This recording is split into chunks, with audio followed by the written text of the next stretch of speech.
हरे राम राम राम हरे हरे, हरे राम राम राम हरे हरे, हरे कृष्ण कृष्ण कृष्ण हरे हरे, हरे कृष्ण कृष्ण कृष्ण हरे हरे, हरे राम राम हरे हरे, हरे राम राम हरे हरे, हरे कृष्ण कृष्ण कृष्ण हरे हरे, हरे कृष्ण कृष्ण कृष्ण हरे हरे, हरे राम राम हरे हरे, हरे राम राम हरे हरे, हरे कृष्ण कृष्ण कृष्ण हरे हरे, हरे कृष्ण कृष्ण हरे हरे, गोविंद नाम संकीर्तन गोविंद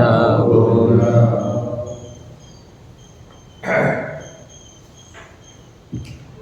ஆத்ம சாதகர்களுக்கு நம்முடைய முன்னோர்கள் அறிவுரிய கருத்துக்களை அடங்கிய நூல்களையும் பாடல்களையும் நமக்கு வழங்கியிருக்கிறார். பல்வேறு மொழிகளிலும் அது அமைந்திருக்கிறது. தமிழ் மொழி, சம்ஸ்கிருத மொழி, ஆங்கில மொழி. பாரதத்தில் தோன்றிய ஆசாரியர்கள், ஞானியர்கள் அனைவரும் இப்படி நமக்கு எல்லாம் பெரிய ஒரு செல்வத்தை வழங்கியிருக்கிறார்கள். அறிவுரிய காரியங்களை, அறிவுரிய விஷயங்களை நமக்கு சொல்லிக் கொடுத்திருக்கிறார்கள் புஸ்தகங்கள் வாயிலாக. அவற்றில் நமக்கு ரொம்ப தெளிவாக தமிழிலே திருவாசகம், தாய்மானவர் பாடல், பட்டினத்தார் பாடல்கள், கைவல்ய நாமீகம், நிறைய தமிழ் விளக்கங்கள் இருக்கிறது. அவற்றில் பெரிய சுவாமிஜி அவர்கள் பக்திக்கு திருவாசகம், சாதனத்துக்கு தாய்மானவர் பாடல், தத்துவ ஆராய்ச்சிக்கு பகவத்கீதை அப்படிங்கிறது மூணா பிரிச்சுக்கிட்டேன். சாஸ்திரம் உலகத்தை பற்றி என்னது சொல்லுகின்றது அப்படிங்கிறத பார்த்தோம்னா பகவத்கீதை எடுத்துக்கலாம். பகவத்கீதை உபனிஷத்துக்களின் சாரம் என்று சொல்லப்படுகிறது. சர்வோபனிஷதோ காவோ தோக்தா கோபால நந்தன அப்படின்றது பகவத்கீதை தியான ஸ்லோகத்தில். சர்வோபனிஷதோ அனைத்து உபனிஷத்துகளின் சாரமாக அமைந்திருப்பது பகவத்கீதை. பிரஸ்தானத்ரயம் தத்துவ ஆராய்ச்சிக்கு மூன்று சொல்லப்படுகிறது. பகவத்கீதை, உபனிஷத்து, பிரம்மசூத்திரம். அதெல்லாம் நமக்கு எளிமையானது பகவத்கீதை தான். அது சம்ஸ்கிருதத்தில் இருந்தாலும் பெரிய சுவாமி அவர்கள் பகவத்கீதையை விளக்கவுரை எழுதியிருக்கிறார்கள். ரொம்ப எளிமையான விளக்கவுரை. தத்துவ ஆராய்ச்சிக்கு நல்லது. சாஸ்திரத்தில் என்ன சொல்லி ஜீவன்னா யாரு, ஈஸ்வரன்னா யாரு, ஜெகத்துனா என்ன, பிரம்மம் என்பது என்ன, சர்க்குணம் நிர்குணம் என்ன, ஈஸ்வர தத்துவம் என்ன, ஆத்ம தத்துவம் என்ன, 6 தர்சனங்கள் என்ன, அனைத்துமே பகவத்கீதையில சொல்லப்பட்டிருக்கிறது. எடுத்த உடனே எல்லாரும் காலேஜ் படிக்க முடியாது. அரிச்சோடி படிச்சாலும், வாய்ப்பாடு படிச்சாலும். அப்படி கீழ்நிலையில் பக்தி கிரந்தங்களும் நம்முடைய மனநிலையை எப்படி ஆராய்ச்சி பண்ணி நம்ம பக்குவப்படுத்துவது அப்படிங்கிறதுக்கான கிரந்தங்கள்லாம் தமிழ்ல, அதாவது தாய்மானவரோட ஒரு முக்கியமாக சொல்லப்படுகிறது. அந்த வகையிலே வருஷம் நம்ம நான் வரும்போது தாய்மான பாடல் தான் ஆராய்ச்சி எடுத்துப்பேன். போன வருஷம் கருணாகர கடவுள் பார்த்தோம், இன்னும் ஒரு சில பாடல்கள்லாம் பார்த்தோம்.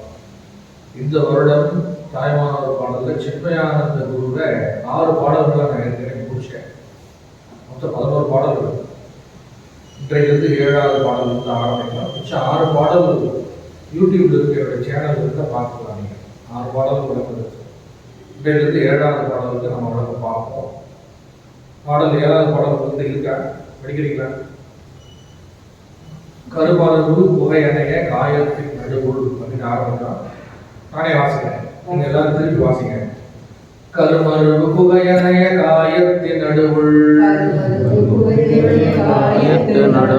களிப்புதோய் செம்பனையா காந்தக இருக்கனி காந்தக இருக்கத்தி ஞானல் மூர்த்தியே கடிவுக உள்ளுருக்கி வருவதறிந்து நின் அருளான குளிரி கொடு பரிசித்து வேதி செய்து பத்து மாற்று தங்கம் ஆக்கியே பணிகொண்ட பக்ஷத்தையில் சொல்லுவே அருமை பெருமுகழ் பெற்ற வேதாந்த சித்தாந்தம் ஆதியாமந்த மீதும் அத்துவித நிலையராய் என்னையாண்டு உன்னடிமை ஆனவர்கள் அறிவினோடும் திருமருவு கல்லால் அடிக்கீழும் வளர்கின்ற சித்தாந்தமுக்தி முதலே சிறகிரி விளங்கவர் தட்சிணாமூர்த்தியே சின்மயானந்த குருவே. தாய்மானவருடைய குரு மௌன குரு. அவர் திருமூலர் மரபிலே வந்தவர். மூலன் மரபில் ஒரு மௌன குருவே அப்படின்னு தாய்மானவர் பாடுகின்றார். தாய்மானவர் அவருடைய குருவை தட்சிணாமூர்த்தியினுடைய சொருவமாக பார்க்கின்றார். அவர் குருவை அனைவருமே எப்படி பார்க்கணும் அப்படின்னா இறைவனாக தான் பார்க்கணும். குரு வேற அல்ல, இறைவன் வேற அல்ல. குரு பிரம்மா, குரு விஷ்ணு, குரு தேவோ மகேஸ்வரா, குரு சாட்சாத் பரபிரம்ம தஸ்மை ஸ்ரீ குரவே நம. மனித உடல் தாங்கி வந்திருக்கின்ற பேரு தான் வேற, குருவும் வேற. ஆனால் உள்ள இருக்கிறது இறைவன் தான். அந்த வகையில் தாய்மானவர் தன்னுடைய குருவை சின்மயானந்த குருவேன்னு சொல்லி சொன்னாலும் கருத்தில் என்ன சொல்றாரு அப்படின்னா சித்தாந்த முக்தியிலே முக்தி முதலே சிறைகரை விளங்கவர் தட்சிணாமூர்த்தியேங்கிறது. தட்சிணாமூர்த்தி என்ன பண்றாருன்னா பேசுறது சின்முத்திரை தான். அவர் இளையவர். கீழே 4 பேர் உட்கார்ந்துருக்காங்க. சனகாதி முனிவர்கள், ஜனகர், சனந்தனர், சனாதனர், சனத்குமாரர் 4 பேர் இருக்காங்க. அவரெல்லாம் வயசானவங்க. அவங்களுக்கு இவர் என்ன சொல்லித்தர முடியும் அப்படின்னா சொல்றது ஒன்றும் இல்லை, சின்முத்திரை தான். பேசாமல் பேசி நினையாமல் நினைந்து பகத்தொடக்கை வருவோம் அப்படின்னு சொல்லப்படுகிறது. மௌனோபதேசம் அப்படிங்கிறது ரொம்ப பெரிய விஷயம். அது சிஷ்யனுக்கும் குருவுக்கும் இருக்கிற இணக்கம் சரியானபடி இருந்தால் தான் புரிஞ்சுக்க முடியும்.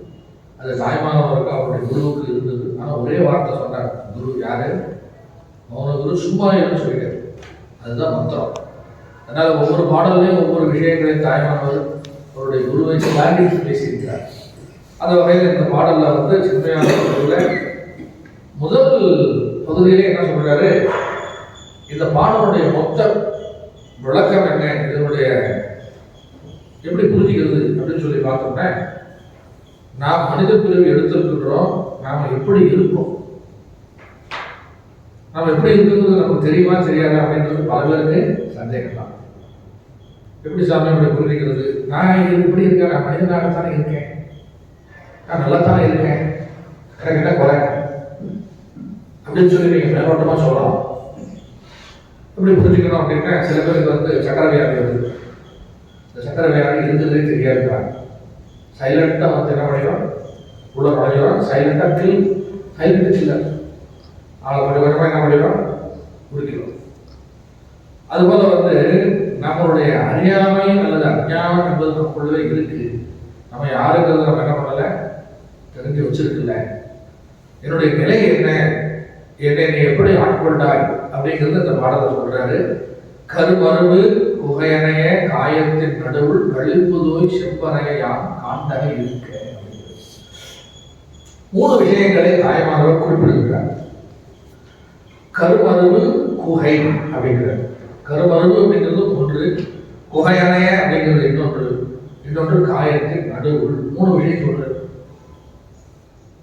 நம்ம எல்லாரும் வந்து இந்த மனித பிறவி எடுக்கும் பொழுது எந்த இடத்துல இருந்து நம்ம வந்திருக்கோம் அப்படின்னு சொல்லி பார்த்தோம்னா தாயினுடைய கர்ப்பத்திலிருந்து தான் வந்திருக்கோம்.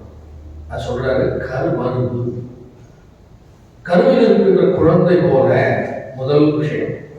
2வது குகையனைய அப்படிங்கிறது. குகைக்குள் இருக்கின்ற ஒரு ரிஷி அல்லது முனிவர் எப்படி அவர் தியானம் செய்கின்றார், எப்படி தபஸ் பண்ணுகின்றார் அப்படிங்கிறது அந்த 2வது விஷயம். 3வது காயத்தின் நடுவுள் களிம்பு தோய் செம்பனைய அப்படிங்கிறது. ஒன்று தாயினுடைய கர்ப்பம், இன்னொன்று மலைக்குகை, இன்னொன்று மூசை என்று சொல்லப்படுது. மூசை அப்படின்னு சொல்லி சொன்ன ஒரு பெரிய மண் பாத்திரம். அந்த காலத்தில் என்ன பண்றாங்கன்னா, இந்த கொல்லன் உலைக்காலத்தில் பட்டறையில் என்ன பண்ணுவாங்கன்னா, இரும்பையோ செம்பையோ அல்லது வேற ஏதாவது உலோகத்தையோ உருக்குவாங்க. அந்த உருக்குவதற்கு ஒரு பாத்திரம் இருக்கும், அதுக்கு பேர் மூசை அப்படின்னு சொல்லி. இந்த மண் பாத்திரம் தான். இந்த மண் பாத்திரத்தில் உருக்கி அது உலோகம் திரவமான பிறகு அதை ஒரு அச்சில் வாக்குறதுக்கு அதுக்கப்புறம் அதை எடுத்து ஊற்றும். அந்த மாதிரி உள்ள பாத்திரம் தான் பேர் என்ன அப்படின்னா மூசை அப்படிங்கிற பாத்திரம். அதில் செம்பு காய்ச்சுவாங்க. அந்த செம்பு எப்படி இருக்கும் அப்படின்னா களிம்பு தோய்ந்து கல்மஷம் எல்லாம் கலந்து இருக்கும். எந்த உலோகமாக இருந்தாலும் எப்படி இருக்கும், கல்மஷம் கலந்துதான் இருக்கும். அதை காய்ச்சி சுத்தம் பண்ணி அதில் சில விஷயங்கள்லாம் சேர்த்தோம்னா என்ன ஆகும் அப்படின்னா சுத்தமான செம்பு பிரிஞ்சிடும், சுத்தமான தங்கமும் பிரிஞ்சிடும். அப்படி ஒரு கெமிக்கல் ரியாக்ஷன் அப்படின்னு சொல்லக்கூடியது. அது சொல்றாங்க இடத்துல, காயத்தின் நடுவுள் களிம்பு தோய் செம்பனைய யாம் காண்டக இருக்க. இதுதான் அந்த 2-3 வரி தான் நான் முதல்ல விளக்க சொல்லுவாங்க. இதனுடைய இந்த வரிக்கு என்ன விளக்கம் அப்படியே சிம்பிளா சொல்லி முடிச்சோன்னா பிறகு விளக்க சொல்றேன். காயத்தின் நடுவுள் அப்படின்னு சொல்றாரு. இது என்னது? காயம். காயமே இது பொய்யடா, காற்றடைத்த பொய்யடான்னு சொல்லி சொல்றோம். இந்த உடலுக்கு பல்வேறு விதமான பெயர்கள் இருக்கின்றது. சோற்று துருத்தி, இது என்ன பேரு? சோற்று துருத்தி, காற்று துருத்தி, இன்னொரு பேர் என்ன துருத்தி? எப்படி இருக்காங்க கொல்லம் மலைப்பட்டத்துல பட்டையில துருத்தி இருக்க சைட்ல பின்னாடி இந்த பக்கம் ரைட்ல காற்று துருத்தி ஒரு பைப்பாக இருக்காது. அமுக்குவோம், அமுக்க அந்த பக்கம் என்ன ஆகும்? காற்று வராது, நெருப்பு. இந்த துருத்தி எப்படி அமுக்க என்ன ஆகும்? அங்க நெருப்பு, காற்று துருத்தி. நமக்கு உள்ளுக்குள்ள வயிற்றுக்குள்ள என்ன இருக்குன்னா ஜடராக்கிரின்னு ஒன்று இருக்கு. என்ன கிரி? ஜடராக்கிரி. உங்க போட என்ன ஆகிட்டே இருக்கு? பிறந்ததுல இருந்து ஒரு லோடு இட்லி, ஒரு லோடு சப்பாத்தி, 2000 லிட்டர் சாம்பார், ஏதோ ஒரு கணக்குக்காக சொல்றாங்க. எவ்வளவோ சாப்பிட்டுருக்காங்க. அனைத்துமே இந்த வயது வரை என்ன ஆகிட்டு இருக்கு? ஜீரணமாகி போயிட்டே இருக்கு. அதனால இதுக்கு என்ன பேரு?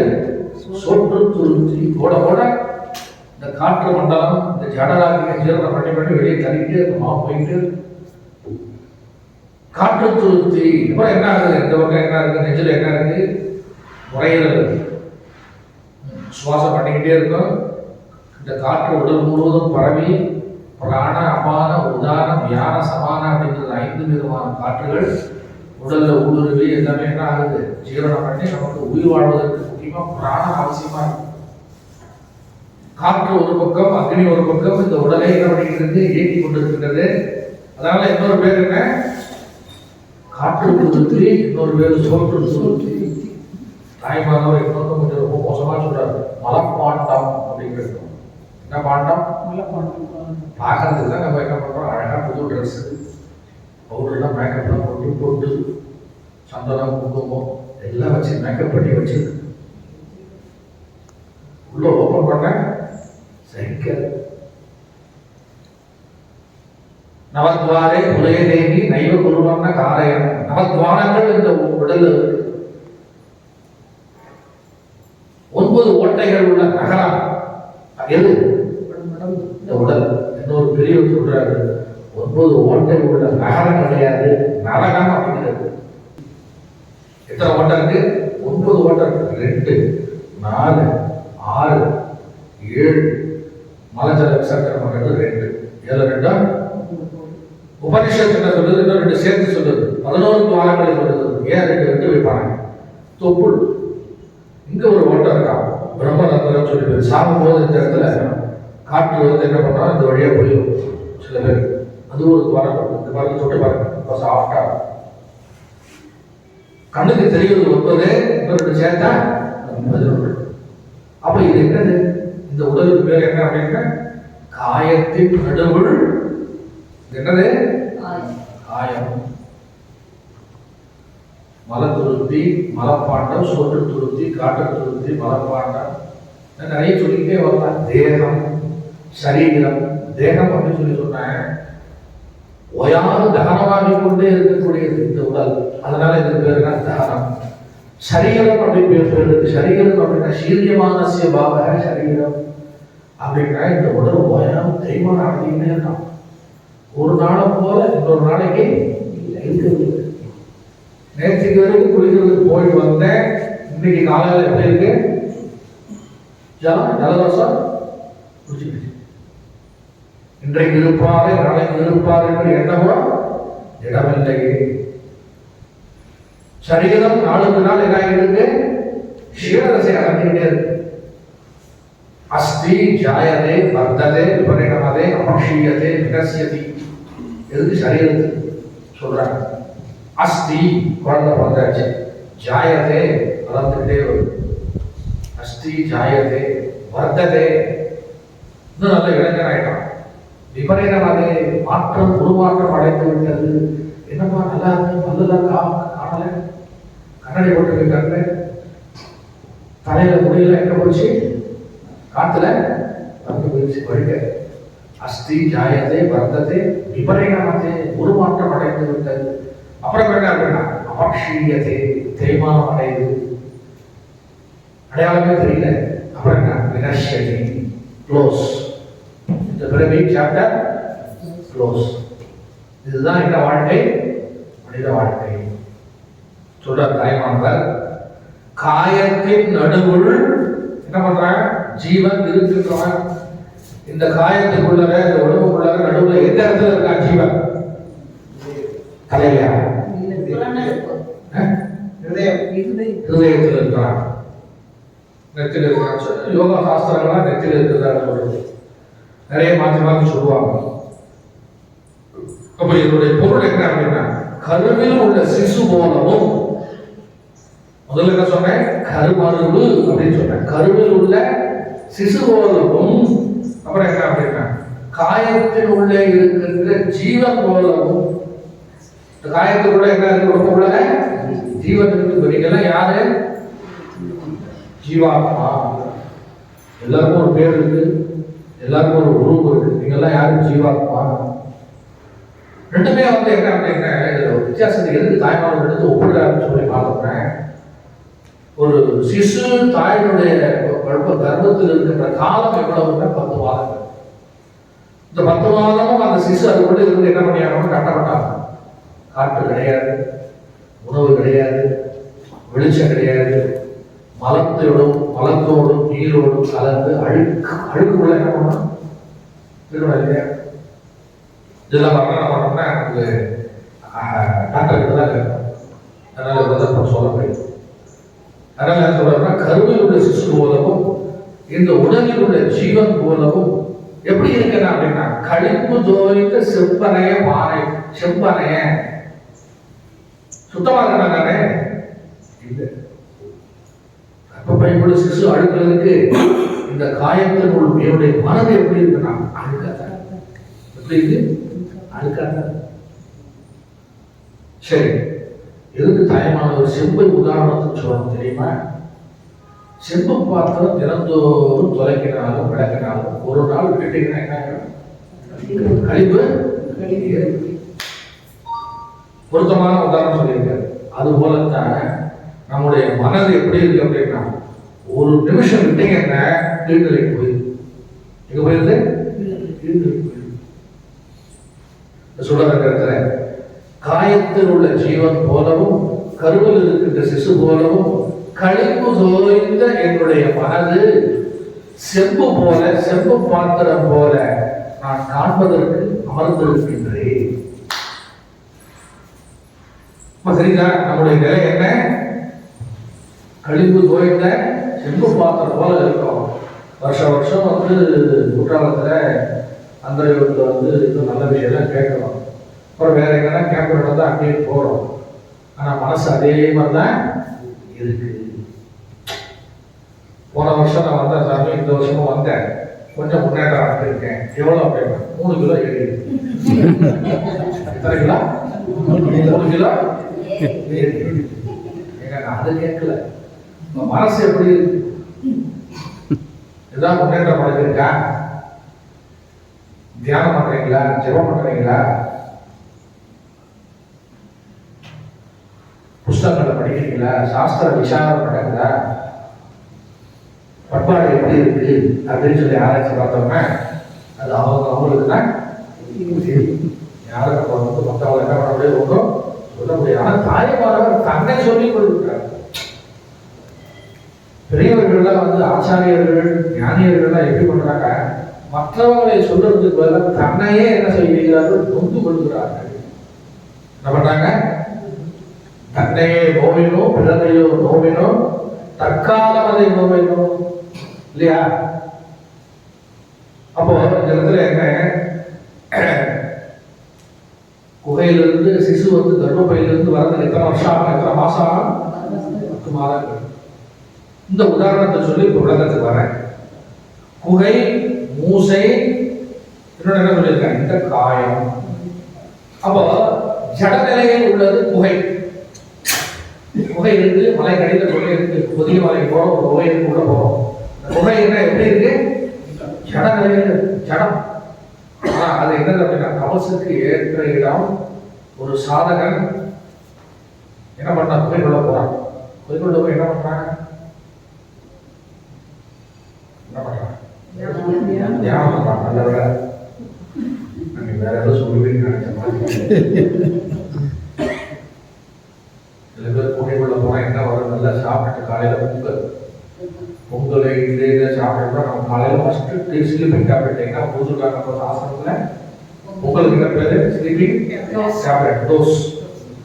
என்ன வரும், இந்த மாதிரி ஒரு காத்துக்கும் அதுக்கு என்ன வரும், தூக்கம் தான் வரும். நீங்க வேற குகைன்னு சொல்லி சொல்றீங்க, குகைக்கு போனா என்ன வரும், தூக்கம் தான் வரும். கடவுளை பார்க்கணும் ஏக்கமா வரும், அதெல்லாம் பிறகு முதல்ல என்ன வரும், தூக்கம் தான் வரும். இப்படியே வரலாம் தான் இருக்கு. அப்போ இந்த குழந்தை கருவறையில் எப்படி இருக்கு, தூங்குதா, அது முடிச்சிருக்கா, முடிச்சிருக்கு, அது நமக்கு தெரியாது.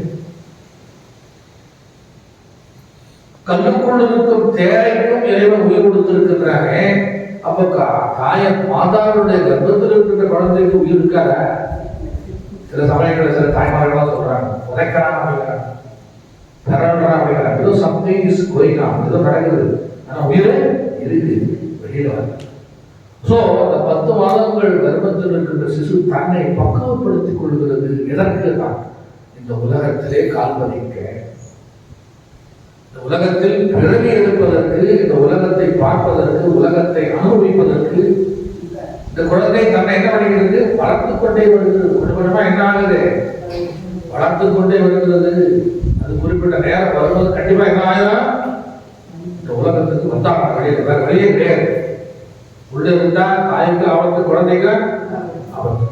அதே போல தாய்மானவர் எப்படி ஒப்புமை பண்றாரு பாருங்க. குழந்தை 10 மாதங்கள் எப்படி இந்த உலகத்துக்குள்ளே இருக்கிற தாயினுடைய மாதாவுடைய கர்ப்பத்தில் இருந்து குறிப்பிட்ட நேரத்துக்குள்ள இந்த உலகத்தில் ஜனனமாகவில்லையோ அப்படிங்கிறது சொல்லக்கூடாது. என்ன பண்ணியாங்கன்னா கண்டிப்பா டாக்டர் என்ன பண்ணிடுவாரு, வேற என்னமோ பண்ணியதை வெளியே எடுத்துருவாரு. 2 பேர் தாயும் சேயும் நலம் அப்படின்னு சொல்லி மைக்கில் சொன்னா தான் எல்லாரும் சந்தோஷம், முடிஞ்சு போச்சு. அதுபோல நாம் இந்த உலகத்தில் பிறப்பெடுத்திருக்கிறோமே, பிறப்பெடுத்துட்டு இங்கேயே இருக்க போறோமா, இல்ல என்னைக்காவது ஒரு நாளைக்கு கடவுளை அடைய போறோமா? கண்டிப்பா அடையணும். ஆனா பார்த்துக்கோ, எப்பங்கிறது யாருக்குமே என்ன ஆகாது தெரியாது. சாமி இறைவன் வந்து பஞ்ச கிருத்தியங்கள்ல நிறைய விஷயங்கள் நமக்கு மறைச்சது. படைத்தல், காத்தல், அழித்தல், அருளல், மறைத்தல். படைத்தல், காத்தல், அழித்தல் 3 தெரியணும். அருளல் அப்படிங்கிறது தெரியும். எல்லா ஜீவராசிகளுக்கும் இறைவன் பண்ணிட்டு உள் முடிச்சு விட்டு இருக்காங்க. நீ நல்லவனும் கெட்டவன், யாராவது பண்றது கட்டுவலாம் ஈஸ்வரன். மறைத்தல் அப்படிங்கிறது சில விஷயங்கள்லாம் இறைவன் பண்ணிட்டாங்க, மறைச்சிட்டாங்க. நமக்கு பிறந்த தேதியை டாக்டர் சொல்லிட்டாரு. கும்பராசி சதய நட்சத்திரம், இத்தனாவது வருஷம், இத்தனாவது நேரம், நாலு நட்சத்திரம், தச அம்சங்களையும் குறிச்சு கொடுத்தாச்சு. யாரு டாக்டருக்கு டைம் கொடுத்தாரு, ஜோசியர்கிட்ட கொண்டு கொடுத்தாரு, குறிச்சு கொடுத்தாரு. அதே ஜோசியர்கிட்ட கொஞ்சம் நான் எப்போ போகிறேன் ஒரு தேதி ஒரு நாள் நட்சத்திரம் சாட்சி இல்லை போட்டு எழுதி கொடுத்தா அப்படின்னா அவர் என்ன பண்றாரு, இந்த ஜாதகம் குறிச்சு கொடுத்துருக்கிறது இப்படி எப்படி இருக்கு, ஒரு சந்தேகத்துக்கு இப்படிதான் இருக்கும். உண்மையிலே சொல்றேன், ஜோசியம் ஜாதகம்லாம் ஒன்றும் கிடையாது. நம்மளுடைய ஒரு நம்பிக்கைக்காக இப்படி நடக்கும் அப்படின்னு சொல்லி ஒரு ஆளுடன் தான் சொல்ல முடியும். அஸ்ட்ராலஜி சில பேர் அதே நம்பிக்கை என்ன பண்ணிக்கிறோம், பைத்தியக்காரங்க உட்காந்துருப்போம். ஐயோ நாளைக்கு கேரக்டர் கிடைக்கும் போதே பார்ப்போம். மேஷம் என்ன பண்ணிருப்பான், கண்டம் போட்டுருக்கோம். கண்டம் எதெல்லாம் கண்டம் உடனே கதவு சாட்சி வெளியிலே வெளியே போட்டு வீட்டில் என்ன பண்ணுறது, வெளியில போகிறதே அதை போட்டுக்கலாம், போகக்கூடாது. முழுசாவும் ஜோசியத்தை நம்பக்கூடாது, அறவே நம்பாமலாம் இருக்கக்கூடாது. யாரை நம்பணும், கடவுளை நம்பினோர் கைவிட படாது. படாது விடுவார விடமாட்டார். கடவுளை நம்பினோர் கைவிட. அதான் ஒரு ஜோசியக்காரங்கிட்ட போய் ஒரு நம்பிக்கை இல்லாதவன், எனக்கு நேரமே சரியில்லை சார் அப்படின்னு சொல்லி ஜாதகத்தை காட்டினான். அவன் உனக்கு நேரம் தான் சரியில்லை, அதை நீயே சொல்லிட்டு அவங்களுக்கு நேரம் கொடுக்குறாங்க அப்படின்னு இருந்தாலும் நீங்க பார்த்து சொல்லுங்க அப்படின்னு பார்த்தாருப்பா. சனி போகாத இடத்துல உட்காந்துட்டான். அங்காரகன் இப்படி இருக்கான், செவ்வாய் இப்படி இருக்கான், குரு ஓரளவுக்கு பரவாயில்ல, குருவோட ஆட்சி இருக்கிறதுனால நீ ஒரு நம்பிக்கை அப்படின்னு சொல்லி ஒரு நம்பிக்கையாக சொல்றாங்க. சாமி சாமி வேற ஏதாவது ஒரு பரிகாரம் சொல்லுங்க அப்படின்னு சொன்ன உடனே அவர் சொல்றாரு, இந்த 9 நவகிரகம் ஒரு ஆப்போசிட்டா தான் இருக்கு, ஆனா ஒரு கிரகம் மட்டும் உனக்கு பிளஸ்ஸா இருக்கு அப்படிங்க. என்ன சாமி இருக்காங்க, 10வது கிரகம் அப்படிங்கிறது. அவர் என்ன யோசிக்க, இப்ப என்ன பண்ண இருக்கிறது 9 கிரகம் சாமி, 10வது இருக்கீங்க. அதான்டா இந்த மாதிரி ஆளுங்களுக்கு ஒரு கிரகம் தனியா இருக்கு. அதுதான் என்னதுன்னா கடவுளுடைய அனுக்கிரகம். என்ன கிரகம்? 9 கிரகம் எப்படி போனாலும் பரவாயில்ல, இறைவனுடைய அனுக்கிரகம் இருந்து அந்த 9 2000 ஓடிவிடும். மார்க்கண்டேயன் 16 வயதுதான், காலம் முடிந்து விட்டது, அவருடைய ஆயுள் முடிந்து விட்டதா இல்லையா? ஆனா யாரை சரணடைந்தான்? சிவனை சரணடைந்தான், கட்டி பிடிச்சுக்கிட்டான். எம்பெருமானை தென்னாடுடைய சிவனை போற்றி, போற்றி, உன்னை சரணடைந்த பிறகு எனக்கு ஏது விலகி அப்படின்னு சொல்லி கட்டிப்பிடிச்சுக்கிட்டான். யம சூதர்கள் வந்தார்கள், யமபடர்கள் வந்தார்கள், என்னமோ பண்ணி பார்த்தாங்க, முடியல. போயிட்டு யமன்கிட்டே சொன்னாங்க, நீங்க போயிடுவாங்க, எங்களெல்லாம் முடியல, கலவரம் அதிகமா இருக்கு, போலீஸ்காரெல்லாம் ஒன்றும் பண்ண முடியலன்னா யார் வர? மிலிட்டரி தான் வருது, எஸ்பி தான் வர்றாரு, இல்லைன்னா கலெக்டர் வர்றாரு இல்லையா? அந்த மாதிரி என்ன பண்ண, நீங்க போக சார். யமன் வந்தார், ஆசிரியர் போட்டு இழுத்தார். பார்த்தார், சிவன் பார்த்தார். அதுக்கு மேல சுப்ரீம் கோர்ட் ஓட்டு பார்த்தீங்களா, அவரு சட்டம் ஒழுங்கெல்லாத்துக்கும் மீறி ஒரு ஆர்டர் பண்ணா சுப்ரீம் கோர்ட் ஆர்டர் தான், obey the order, status quo follows. அவர் ஒரே உதவ வச்சார். யார? காலனை காலால் உதைத்த காலகாலன், காலனை காலால் உதைத்த காலகாலன். யமனுக்கு யமன் யார? சிவன். என்னுடைய பக்தனை போய் நீ எப்படி என்ன பண்ணுவார்? அப்படி அவன் எனக்கு சரணாயிட்டான் அப்படின்னு சொல்லி சொல்றாரு. அப்ப கிரகங்கள்லாம் என்ன ஆச்சு? மைனஸ் ஆயிடுச்சு, போய் போச்சு. அப்படி எதுக்காக இதெல்லாம் வர அப்படின்னா, நம்ம என்ன பண்றது இல்லை, இறைவனிடத்தில் நம்மை ஒப்படைப்பதில்லை. யாரை நம்பியிருக்க? நம்ம யாரை நம்பியிருக்கோம்? ஜோசிக்காரர்கள். அப்படி இல்லைன்னா என்ன அப்படின்னா கிரகாச்சாரம், கிரகங்களை நம்பியிருக்கோம், கிரகங்களுக்கு பயந்துட்டு இருக்கோம். என்ன இருந்துகிட்டு இந்த உலகத்துல இருந்து சொல்றாரு இந்த இடத்துல. அப்போ ஜடநிலையில் உள்ள குகை எது? இந்த கல் குகை இருக்க, ஜடநிலையில் உள்ள குகையில அறிவுள்ள ஒரு ஜீவன் என்ன பண்றான்? தபஸ் பண்றது உள்ள போறான் குகைக்குள்ள. அவன் எப்ப வெளியில வரான் அப்படின்னா, இந்த உலகத்தில் ஜனித்து, இந்த உலகத்தில் பிறந்து, இந்த உலகம் நிலையானதல்ல, நித்தியமானதல்ல. எல்லாமே இந்த உலகத்துல நித்தியமா அனித்தியமா? அனித்தியம். நல்லாவே தெரியுது.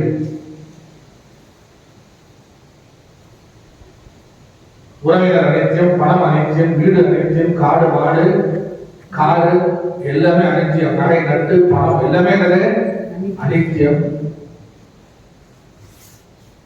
நித்யா அனித்திய வஸ்து விவேகம். இதெல்லாம் யார் பண்றாங்க அப்படின்னா இந்த சாதகன், ஆத்ம சாதகன் என்ன பண்றேன்?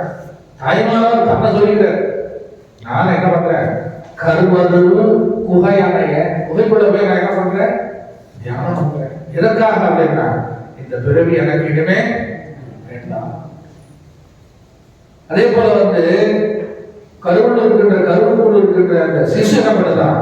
இந்த குகை எனக்கு வேண்டாம். இன்னும் எத்தனை நாளைக்கு இதுல இருந்து நான் கஷ்டப்படுறேன்னு சொல்லி குறிப்பிட்ட ஜெயில என்ன பண்ணிருங்க. அதுபோல நம்ம எல்லாருக்கும் முக்தி உண்டு.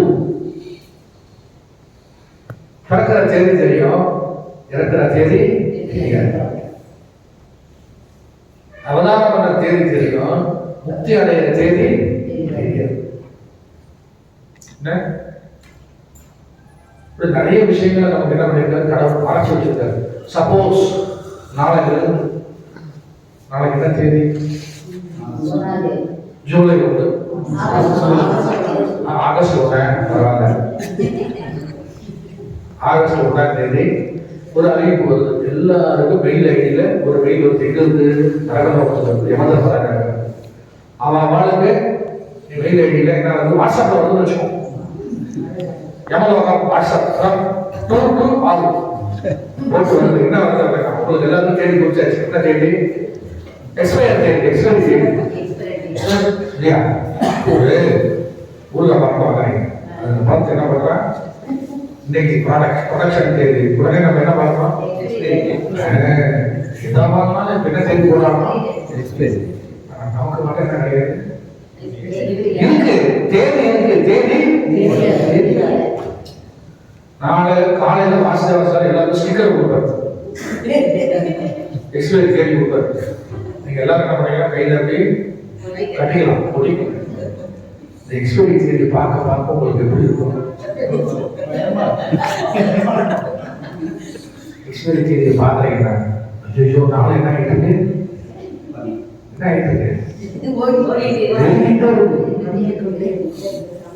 இல்லையா?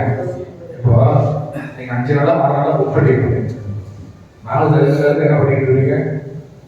இப்போ நேற்று தான் தண்ணியை என்ன பண்ண குளிக்க விட்டாங்க. 4 நாளைக்கு குளிக்க விட்டாங்க. குளிச்சுட்டு நம்ம என்ன பண்ணிடலாம்? பஸ் ஏறி ஏறி போயிடலாம். உள்ளூர் வாசிகள் ஒரு பிரச்சனை இல்லை, போயிட்டு வந்துடுறாங்க. நம்மளாம் வெளியூர்லாம் எனக்கே 5 நாள் தான் கொடுத்துருக்காங்க. நானே இப்போ இன்னைக்கு ஒரு நாள் முடிஞ்சுதான் என்ன ஆரம்பிச்சுருவேன்.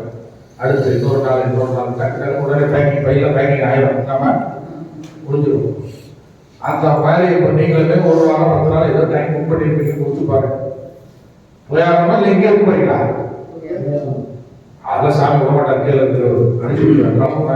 சாப்பாடுலாம் இட்லிக்கு குடிச்சு வச்சு அவ்வளோதான். 1.5 மாசம் தான். அப்படி இந்த உலகத்தை நம்ம என்ன பண்ணியாங்கன்னா போயாகிறது ஒரு சின்னதா ஒரு தேடி கொடுக்கணும் அப்படின்னா ஏன் எல்லாம் பயப்படுறீங்க? கொடுத்தா நல்லதுதான். ஒருத்தர் தான் பதில் சொல்லிட்டு அதுல இன்னொரு ஒரு ரகசியம் என்ன அப்படின்னா பிறந்தது முதல் கொண்டு ஒரு குறிப்பிட்ட வயது மெச்சூரிட்டி வந்த பிறகு நம்ம எல்லாருக்கும் தெரியும் இந்த உலகத்தை விட்டு ஒரு நாள் போகலாம். குழந்தையே கேட்குது, அப்பா தாத்தா எங்க போயிருக்காரு? தாத்தா மேல சாமி கிட்ட போயிட்டாரு. அப்ப நீ நானும் போவேன். வாய மூடிட்டு கண்ட கேள்வி எல்லாம் கேட்காத சொல்லக்கூடாது. இப்ப இருக்கிற குழந்தைகள்லாம் என்ன பண்ணுது அப்படின்னா ஒன்றரை கேள்வி கேட்கும். சரி தாத்தா போயிட்டாரு, பாட்டி போகும்போது அனுப்பிச்சிருப்போம் அப்படின்னு சொல்லுவாங்க. எல்லாருக்குமே நமக்கு உறுதியா தெரியுது என்ன இந்த உலகத்தோட நம்ம போகத்தான் போனோம், அதுல சந்தேகமே இல்லை. ஆனா அதை பத்தி யாரும் கவலை வருவது வரட்டும், போனதே ஞானத்துல இருக்காங்க. ஞானத்துல இல்ல, ஞானத்துல டேக் இட் ஈஸி. என்ன ஈஸி? Take it easy. ஆனா இந்த விஷயத்தை நீங்க டேக் இட் ஈஸியா என்ன பண்ணக்கூடாது, எடுத்துக்க கூடாது. தாய்மானவர் சொல்லுகிறார், காயத்தின் நடுவுள் கருமருவு புகையணைய காயத்தின் நடுவில் உள்ள ஜீவன் போலவும் நான் எப்படி சுத்தமா இருக்கிறேன் அப்படின்னா, இல்லை கழிப்புதோய் செம்பனைய. இந்த உலகத்துல முக்தி அடைஞ்சிட்டு இறைவனை பார்த்துட்டு நான் இந்த உலகத்தை விட்டு போறேன்னா ஓகே. மறுபடியும் நான் சுத்தம் பண்ணாம இப்படி அழுக்காகவே நான் இந்த உலகத்தை விட்டு போயிட்டு மறுபடியும் ரீபர்த், மறுபடியும் நான் வந்து இந்த உலகத்துக்கு பிறக்கிறேனே, இப்ப எப்பதான் இதுக்கு முடியும்? சைக்கிள் தான் இருக்கு, பிறப்பு இறப்பு, இறப்பு பிறப்பு, பிறப்பு இறப்பு. இதெல்லாம் பண்ணிக்கிட்டு இருக்கு ஓயாம. இன்னொரு விஷயம், செகண்ட் ஃபர்ஸ்ட் என்ன மறைச்சிருக்காருன்னு சொல்லிட்டேன். இந்த ஜென்மத்துல இறப்பு தேதி தெரியாது. அதே போல நீ எத்தனை பிறப்பு எடுத்ததுன்னு தெரியுமா? நீ எத்தனை பிறப்பு, எத்தனாவது பிறப்புன்னு தெரியுமா? இது அடுத்த பிறப்பு இருக்கா இல்லையா தெரியுமா? எதுவும் தெரியாது. நசாமி எல்லாம் தெரியும் தெரியும் சொல்றீங்க, இப்ப எதுவும் தெரியாது சொல்லிக்கிட்டே வரீங்க. புல்லாகி பூடாகி புழுவாய் மரமாகி பல்வருகமாகி பறவையாய் பாம்பாகி கல்லாய் மனிதராய் பேயாய் கணங்களாய் வல்ல சுரராகி முனிவராய் தேவராய் செல்லான் என்ற இத்தாவர லட்சமத்துள் எல்லா பிறப்பும் பிறந்திடைத்தேன் என்பருவான் மெய்யே உன் பொன்னடிகள் கண்டு இன்று வீடு உற்றேன். மெய்யே உன் பொன்னடிகள் கண்டு இன்று வீடு உற்றேன். விற்றேன் இல்ல, வீடு வச்சுதாருங்க.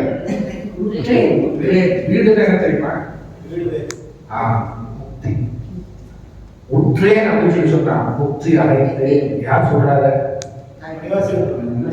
சித்தப்பா மணிவாசகர் சொல்றாரு. இத்தனை பிறவி எடுத்துட்டு அதுல வந்து இத்தனை பிறவி இன்னும் இருக்குன்னு சொல்ல முடியாம எல்லா பிறப்பும் பிழைந்து பிறந்து இழைத்தேன் அப்படின்றார். ரொம்ப கலைச்சு போயிட்டேங்கிறாரு. எத்தனை பிறப்பு இருக்காத பிறவியே கிடையாது. ஆனாலும் என் மனசு இன்னும் என்ன ஆகல, திருந்தன பாடு இல்ல. ஆனால் உன்னை சரணடைந்ததனால் எல்லா பிறப்பும் பிழைத்தெடுக்க பெருமான் மெய்யே உன் பொன்னடிகள். மெய்யே அப்படின்னா இந்த இடத்துல என்ன தெரியுமா? நித்தியமானது இந்த உலகத்துல ஒன்றுதான் தெரிஞ்சுக்கிறது. மெய்யே உன் பொன்னடிகள் கண்டு இன்று வீடுற்றேன். உயிரின் உள்ளத்துள் ஓங்காரமாயின்ற. சரி, அது இருக்கட்டும். மெய்யா முதலா விளைவாக வேதங்கள் ஐயா என ஓங்கி ஆழ்ந்தகர்கள் போயிட்டே இருக்கும். அப்ப என்ன அப்படின்னா, ஆனா என்னுடைய மனசு என்னன்னா கழிப்பு தோய்ந்த மனசாத்தான் இருக்கு, சுத்தம் பண்ண முடியல. நான் எங்க இருக்கிறப்ப குற்றால ஆசிரமம் என்கின்ற குகையில் என்ன பண்றேன்? அப்பப்போ தூக்கமா தூங்கிக்கிறேன். ஆனா குகைக்குள்ள போற அந்த ஜீவனுக்கு உண்மையிலே தபஸ் அப்படிங்கிறது, தபஸ் பண்ற ஜீவனுக்கு குகைக்குள்ள போறவனுக்கு பின்னாடியே வந்து இட்லி சாம்பார் பொங்கல் சட்னி வடை இதெல்லாம் கொண்டு போய் கட்டி கொண்டு போய் கொடுக்க முடியுமா? தபஸ் பண்ண போனாலும் குகைக்குள்ள போனாலும் என்ன கிடையாது, ஊரினை முறுக்கி உள்ளுரை பெருக்கி உலப்பிலா ஆனந்தமாய தேனை சுழிந்து புறமுடன் தெரிந்த செல்வமே சிவபெருமானே யாமுனை தொடர்ந்து சிக்கனை பிடித்து நெஞ்சு தருடுவது இதையே முடிஞ்சு வச்சுக்கார.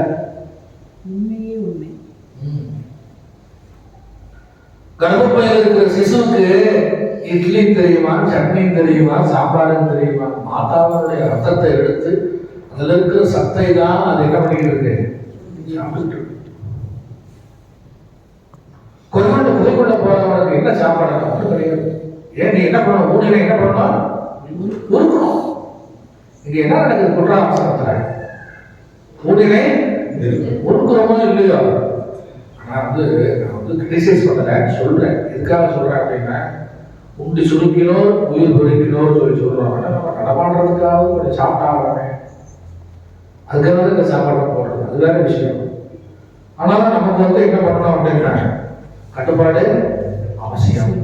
அதனால குடிக்குள்ள போனவருக்கு என்ன கிடையாது, உணவு கிடையாது, உறக்கம் கிடையாது,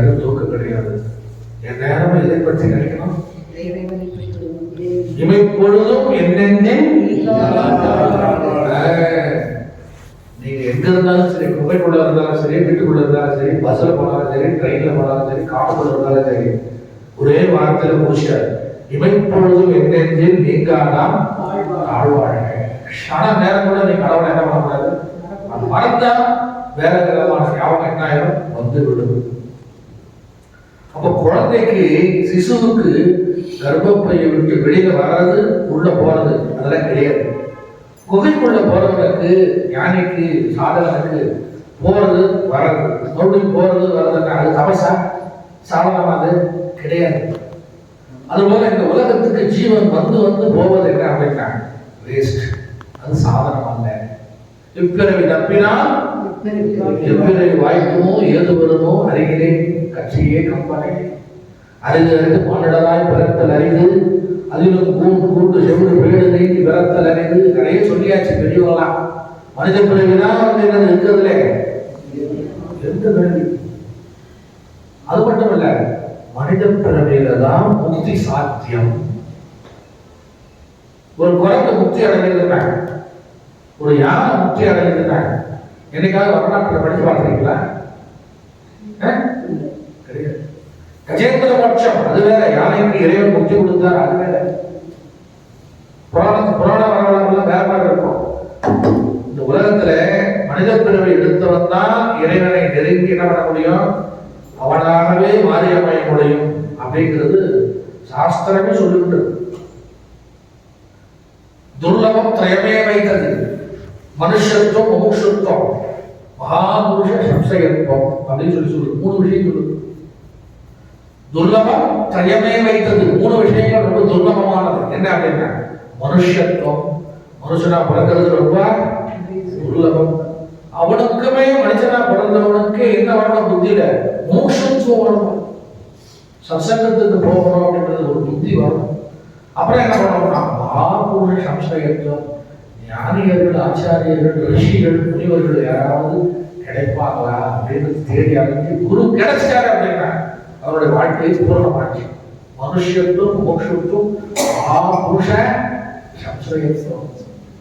ஏன் அப்படின்னா இறைவன் நேரம் வரமாட்டாரு, ஆனா ஒருத்தருக்கு மூலமா தான் என்ன பண்றாரு, உலகத்துக்கு திருநெல்வேலியிலிருந்து மதுரைக்கு குறியீடு வருது. குறியீடுக்காக நேரம் வருவாங்க, யாராவது ஒருத்தர் மூலியமா தான் கொடுத்து வருது, போஸ்ட் ஆகி வருது.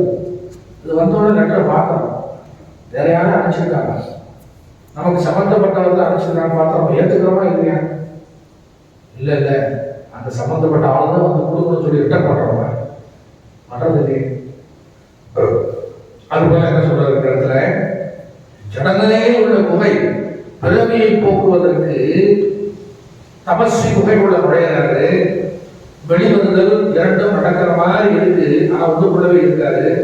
நிஷ்டை செய்கின்றார், தெய்வத்தின் துணையுடன் தவம் புரிந்து மனத்தில் இருக்கின்ற கழிப்பை என்ன பண்றாரு, அகற்றுகின்றார். யாரு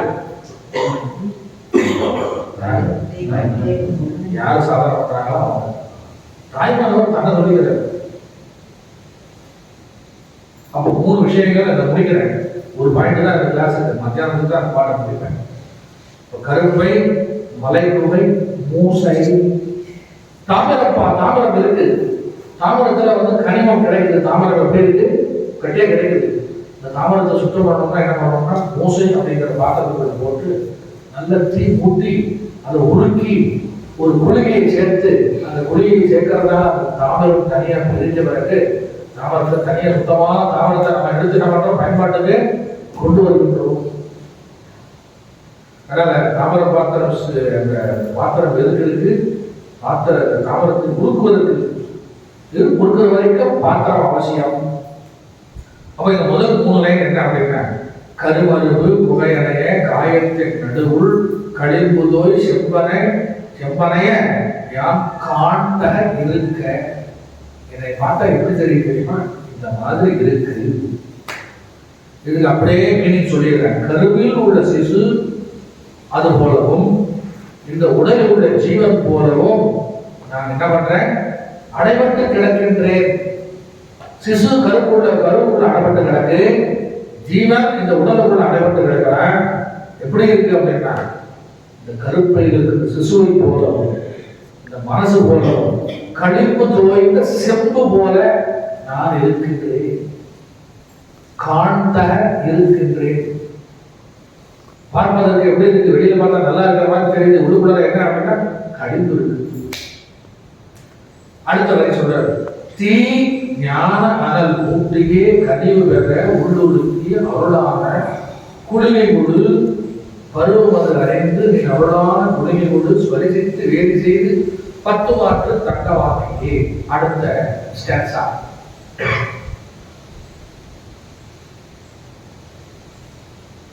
மூணு விஷயம் சொல்றாரு தாய்மானோட நேரத்துல. இந்த கரு அது ஒரு செட்டப். இப்ப சொல்றது என்னன்னா, அப்போ நிறைநிலை அடைய வழி என்ன? நான் இந்த பிறவியிலிருந்து இதோட சரி, எனக்கு அடுத்த பிறவி தான், அடுத்த பிறவி கிடையாது. சில பேர் என்ன சொல்லுவாங்க, வயசானவங்க, நான் பட்ட கட்ட மாதிரி இந்த உலகத்தில் யாரை கொண்டிருப்பேன், எப்படி நான் பட்ட இன்னொருத்தர் இந்த மாதிரி கஷ்டப்படக்கூடாது, எனக்கு இதுதான் கடைசி பிறவி. அவங்களே சொல்லிப்பாங்க. ஏன் அப்படின்னா, அவங்க மாதிரி கஷ்டப்பட்டு உழைச்சி வாழ்க்கையில் முன்னேற்றத்துக்கு வந்து ஓடா தேய்ச்சி இப்போ வந்து வயசாகி போச்சு, ஒரு நிலையில நிற்கிறாங்க. அவங்களுடைய வாயிலிருந்து வர வார்த்தை என்னன்னா, என்ன போல உண்டா உலகத்துல யாரும் இல்லை அப்படின்னு சொல்லுவாங்க வயசானவங்க. அப்படி இதுக்கு என்ன வழி? நான் பட்ட கஷ்டம்லாம் போல எனக்கு பிறகு வேணாம் அப்படின்னு சொல்லி சொல்றேன். சொல்றாரு, தீ ஞான அனல் மூட்டியே. இந்த மூசை அப்படிங்கிற பாத்திரம் இல்லையா, அதுக்குள்ள செம்பை வச்சு அந்த மூசை அடியில் இருந்து என்ன பண்றோம் அப்படின்னா நெருப்பு போடுறோம் இல்லையா. தோற்று இந்த காற்று துருத்தி அழுத்தினா என்ன வரும்? அந்த பக்கம் நெருப்பு. நெருப்புல என்ன ஆகும்? நம்ம இரும்பு என்னென்னலாம் வந்து இந்த உலோகம்லாம் வச்சு நமக்கு ஏற்ற வடிவத்தை நம்ம கொண்டு வரும். மம்மட்டி வேணும்னா மம்மட்டி, கடப்பாறை வேணும்னா கடப்பாறை, வீச்சருவா வேணும்னா வீச்சருவா, திருநெல்வேலி அல்வா வேணும்னா திருநெல்வேலி அல்வா, அல்வா. மதுரை பக்கம் ஒரு ஊருக்கு என்ன அல்வா? திருப்பாச்சி அல்வா. அந்த மாதிரி எப்படி நம்ம ஊருக்கு எப்படி காய்ச்சலமா எப்படி வடிவம் கொண்டு வரமா வந்துடும். அதுக்கு என்ன செய்யணும் அப்படின்னா, அந்த இருப்பை என்ன பண்ணியாகணும், பதப்படுத்தியா உருக்கணும், இல்லைன்னா வந்து அடிக்கணும். உலைப்பற்றையில அந்த இருப்பை என்ன பண்ணலாம், காய்ச்சலாம். காய்ச்சி அது ஒரு மாதிரி ரொம்ப திரவ நிலைக்கு வருவதற்கு முன்னாடியே அடிச்சோம்னா கொஞ்சம் நெகிழற மாதிரி இருக்கு அப்படின்னா அடிச்சு என்ன பண்ற, நீங்க என்ன ஷேப் கொண்டு வரீங்க கொண்டு வந்துடும். உங்க பேர் கூட எழுதி கொடுக்குறாங்க, வேணும் கொடுத்தாங்க, அறுவாடே பேர் வருது தெரியுமா, யார் வெட்டினாலும் தெரியும்.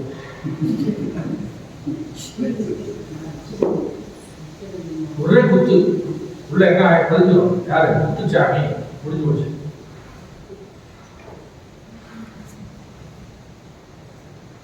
அந்த காலத்து ராஜாலாம் சின்னதாக ஒரு கட்சி வச்சுருந்தாங்க. என்ன ஒரு பேர் இருக்கும், அதில் அவங்க பேர் பொறுத்திருக்கும். கைவாள் சொருவாள் வயிற்றில் குத்தனாலும் வச்சுருக்காங்க. உள்ளுக்குள்ள பேரோட உடவும் எந்த ராஜா குத்தனான்னு தெரியும். ஆபரேஷன் பண்ணாங்க. அப்படி இந்த தீயை வந்து என்ன பண்றது, அனல் மூட்டுறோம். இந்த இடத்துல என்ன சொல்றாரு, ஞானம் என்கின்ற தீயை என்ன பண்ணியாகனே மூட்ட வேண்டும். குகைக்குள்ள போய் என்ன பண்ணலாம், நெருப்பு வைக்கிறோம். யாருக்கு? குகைக்குள்ள. குகைக்கு நெருப்பு வச்சுறாங்க. அஜ்ஞானம் அல்லது இந்த தாமரம் என்கின்ற அந்த கழிப்பு உருகுவதற்கு ஞான அனல் என்கின்ற தீ மூட்ட வேண்டும். அது என்ன சாமி ஞான அனல் என்ன சொல்ற இடத்துல, ஓயாமல் பரம்பொருள் சொரூபத்தை நினைப்பது.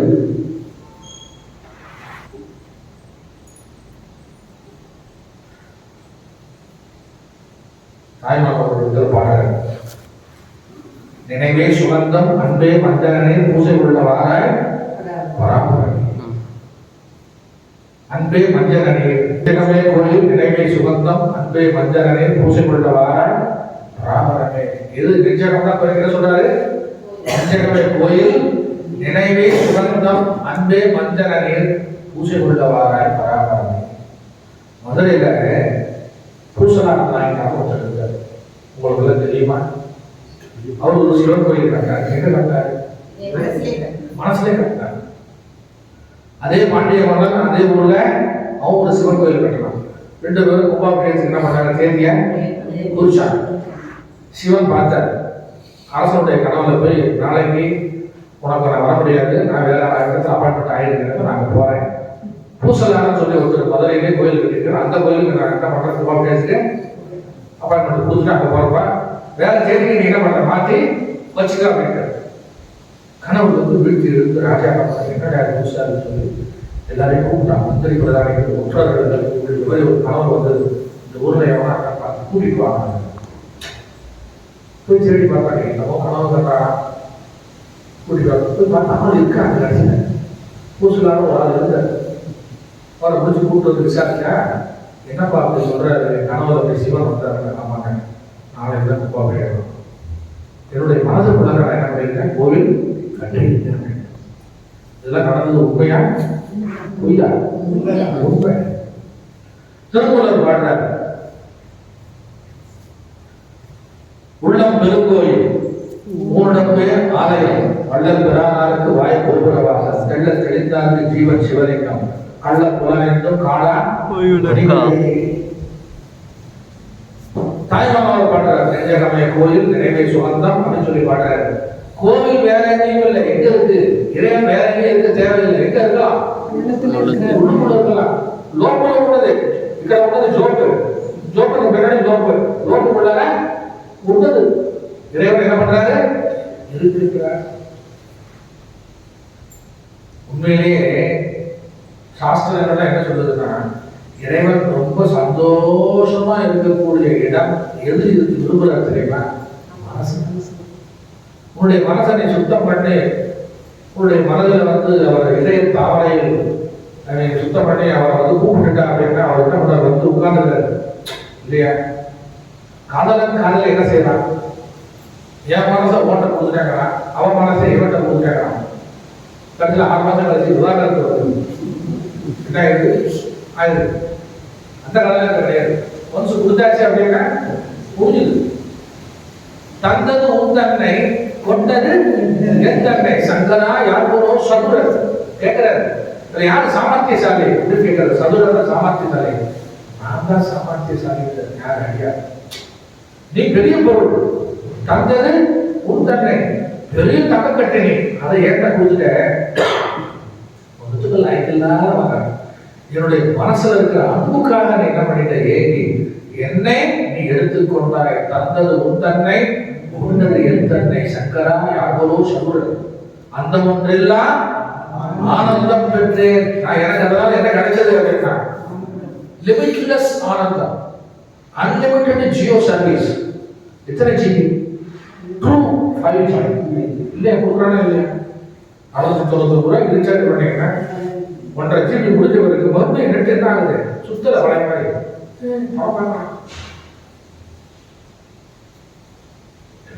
முடிய போறாங்க, 5G தான் முடிய போகுது. ஆனா கடவுளுடைய அன்பு அன்லிமிட்டெட். என்ன அன்பு? அன்லிமிட்டெட். நம்ம ஒரு அடி எடுத்து வச்சா கடவுள் நம்ம எத்தனை அடி எடுத்து வைக்கிறாரு? அப்படிதான் எங்க காலேஜில் என்ன பண்ணேன், கடவுள் ஒரு அடி எடுத்து வச்சா 10 அடி எடுத்து வைக்கிறாரு சொன்னேன். பின்னாடி ஒரு பையன் 100 அடி என்னடா அப்படி சொல்றாரு? ரஜினிகாந்த் சொல்லியிருக்காரு. ஒரு தடவை சொன்னேன், அதான் நீங்க ஏன் 10 அடி சொல்றீங்க? ஒரு தடவை 1 அடி எடுத்து வச்சோம்னா சொல்லுங்க அப்படின்னா சொல்லிட்டு போ. நம்பிக்கைக்கு என்ன பண்ணலாம்? நீ என்ன பண்ண சொல்லிட்டு போகலாம். ஆனா முதல்ல 1 அடி எடுத்து வைக்கிறேன். அது சொல்ற நேரத்துல எதுக்காக என்ன சொல்றேன் அப்படின்னா, இந்த ஞான அனல் என்பது என்ன அப்படின்னா உன்னுடைய சிந்தனை. சிந்தனை நின்றனக்காக்கி ஓயாதே உள்ளுவார் உள்ளிருக்கும் உள்ளானை. நிறைய பாடல்களை நாங்கள் பண்ணிட்டு பின்பற்ற பண்ணிக்கிட்டே வர தேவாரம், திருவாசகம், தாய்மான பாடல், மற்ற பாடல்கள், திருக்குறள் சொல்லிக்கிட்டே வர. எல்லாருமே சொல்றது ஒரே விஷயத்தை தான். ஆனா வார்த்தைகள் தான் என்ன இருக்கு? மாறிக்கிட்டே இருக்கு. அர்த்தம் என்ன இருக்கு? சரண கமலாலயத்தை அரை நிமிஷ நேரமட்டில். எவ்வளவு நிமிஷம்? அரை நிமிஷம். தவ முறை தியானம் வைக்க அறியாத யாரு? சகட சட மூட வட்டி. கடைசியில சரவண கமலாலயத்தை அரை நிமிஷ நேரப்பட்டில் தவமுறை தியானம் வைக்க அறியாத சகட சட மூட வட்டி யாருன்னா நான் தான். அருணகிரிநாதர் தன்னையே நூறு விழுகிறார். அரை நிமிஷ நேரம் உன்னை நான் நினைக்க சொல்லியே சகடமா இருக்கேன், ஜனமா இருக்கேன், மூடனா இருக்கேன், வட்டியா இருக்கேன் அப்படிங்கிறது யாரு? அருணகிரிநாதர்.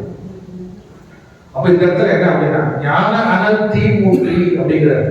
தீ ஞான அனல் மூட்டியே இந்த ஒரு லைன் கனிவு பெற உள்ளுருக்கி கீழே மூசையில வந்து பாத்திரத்துல அனல் மூட்டி தாமிரத்தை போட்டோம்னா என்ன ஆகுது? கொஞ்சமா உருகுது.